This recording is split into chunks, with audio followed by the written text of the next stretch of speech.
All right, I am going to get started. So good morning, everyone. Good to see all of you again. And I'm Mayank. I work for NVIDIA just down the street.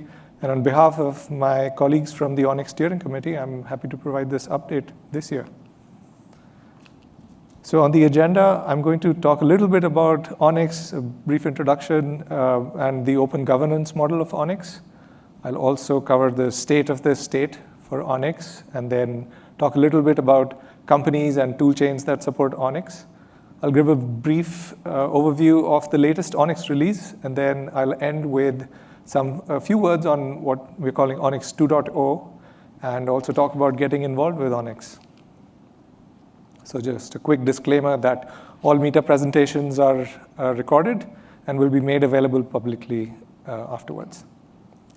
All right, so ONNX, I'm sure all of you have been heavily involved with ONNX, but what it is an open framework for expressing deep learning models.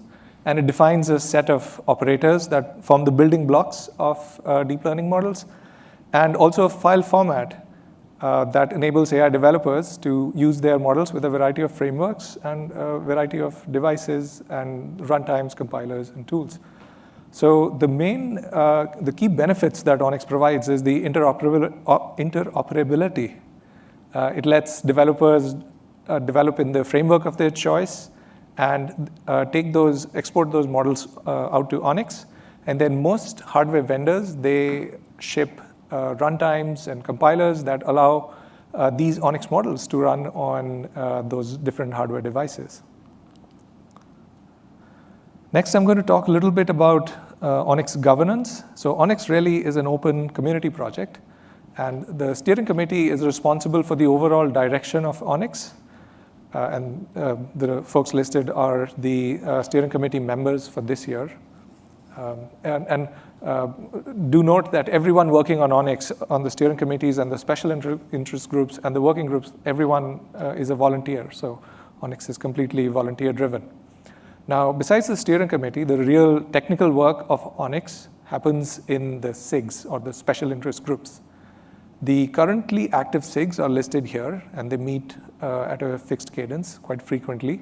Besides the SIGs, there are also working groups, and working groups are really short-lived, and they are designed to focus on a specific topic. And once they reach their conclusion, the working group dissolves. And so we'll be hearing a lot from the SIGs and working groups through the day. Next, I'll talk about the state of the state for ONNX. So ONNX has a thriving global community. The companies listed here represent a fairly small subset of the companies that support ONNX in some way, either through tools or shipping models in ONNX, or shipping hardware, shipping software runtimes and tools for ONNX. Besides that, ONNX also has a rich software ecosystem. You can generate ONNX models in most of your favorite frameworks, like PyTorch or a lot of the others listed here. There are several tools available for visualizing and optimizing ONNX once the models have been created. Netron is the most popular amongst the ones listed here. And then, as I mentioned earlier, most hardware companies ship runtimes and libraries to run these, to deploy and run these ONNX models. And next, a quick overview of stats from engagement and usage stats for ONNX. Most of these have been taken from the ONNX project on GitHub. It has a cumulative total of 24,000 PRs by now, almost 8,000 contributors and 43,000 stars.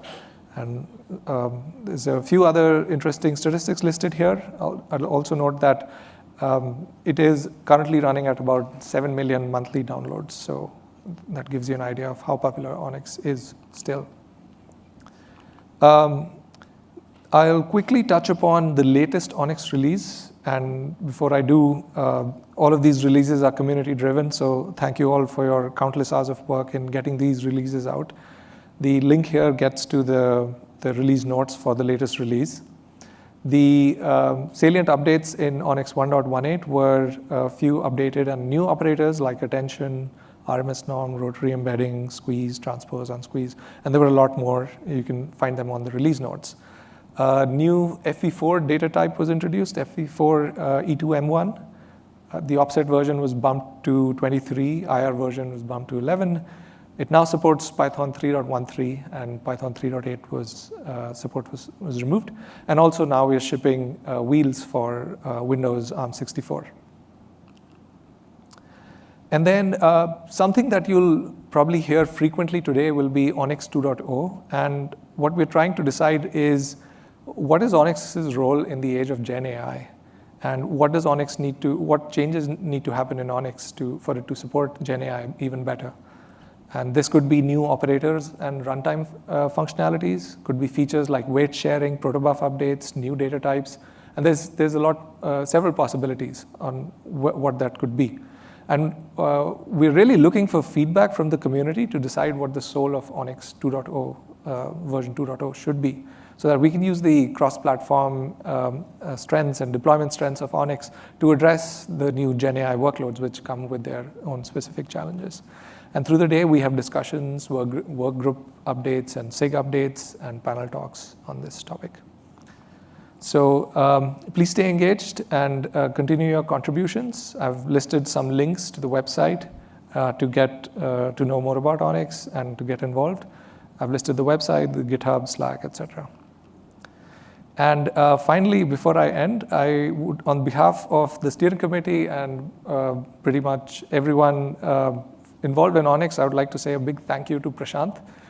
So for those of you who don't know Prashant, he was one of the founding members. He's one of the founding members of ONNX. He was a long-serving member on the ONNX steering committee representing Microsoft, and Prashant recently decided to step down to focus on other things. So on behalf of everyone involved in ONNX, and specifically on the steering committee, where we'll miss him dearly, I'd like to say a big thank you to Prashant. So please give him a round of applause. All right, so that is all I had. Any questions before I switch it over? No? So thank you.